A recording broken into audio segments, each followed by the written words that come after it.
Two pumps look similar on paper.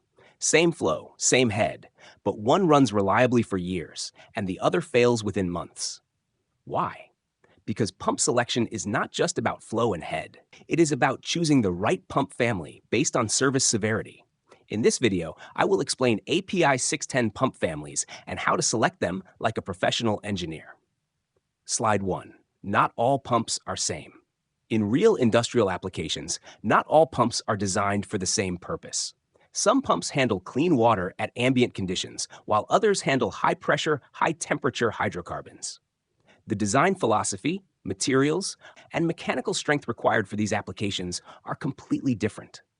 That is why API 610 defines different pump families. Slide 2. Why API 610 classification exists. API 610 standardizes pump design to ensure reliability, safety, and maintainability in oil and gas applications. Different pump families exist because no single design can handle all operating conditions. The classification helps engineers choose the right pump based on service requirements, ensuring long-term performance. Slide 3. Three main pump families. API 610 classifies pumps into three main families. The first is OH, or overhung pumps, where the impeller is mounted at the end of the shaft. The second is BB, or between bearings pumps, where the impeller is supported between two bearings. The third is VS, or vertically suspended pumps, where the pump is installed vertically into a sump or pit. Each family has a different design purpose. Slide 4. O pumps. Overhung pumps are the most common type. In this design, the impeller is cantilevered at one end of the shaft, which creates higher load on the bearings. However, the design is simple, easy to maintain, and cost-effective. OH2, which is centerline mounted, is widely used in refineries because it allows thermal expansion without stressing the piping system. Slide 5. BB pumps. Between bearings pumps have the impeller located between two bearings, which provides better stability and load distribution. This design can handle higher pressures and heavier loads compared to overhung pumps. BB1 pumps are easier to maintain due to horizontal split casing, while BB2 and BB3 pumps are used for high pressure and critical services. Attach slide 6. VS pumps.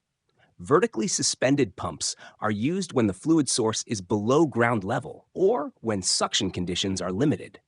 The pump is installed vertically and the impeller is submerged in the fluid. This eliminates the need for priming and ensures better suction performance. These pumps are commonly used in cooling water and fire water applications. Slide 7. Service severity.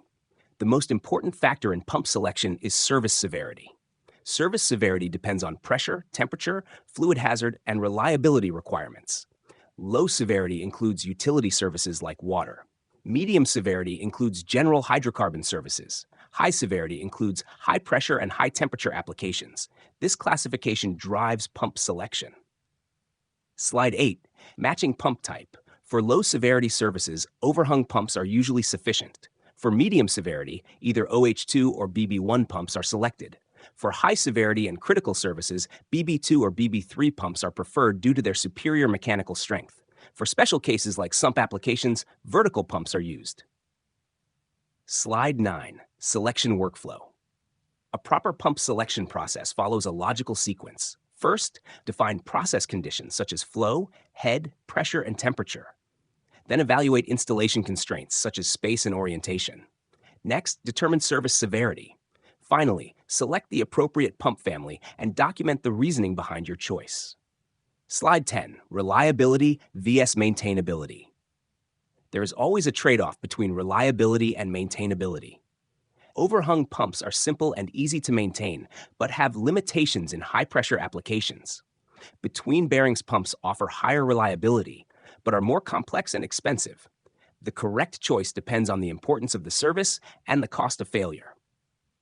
Slide 11. Real examples. In a cooling water system, a vertical pump is used because the water source is below ground. In crude oil transfer, an OH2 pump is used because it handles moderate conditions efficiently. In boiler feedwater service, a BB3 pump is used because it can handle extremely high pressure and temperature. These examples show how selection depends on service conditions. Slide 12. Interview questions. In interviews, you should be able to explain why OH2 is the most common refinery pump, why BB pumps are used for high pressure, and when vertical pumps are required. You should also clearly explain the difference between OH1 and OH2. This demonstrates strong understanding of API 610. Slide 13, Golden Line. Remember this key principle. Pump selection must match service severity, not just flow and head. This is one of the most important concepts in pump engineering. If you want to become a strong pump package engineer, you must understand the logic behind selection, not just the definitions. Like this video, subscribe for deep engineering knowledge, and comment pump if you want more real project examples. See you in the next video.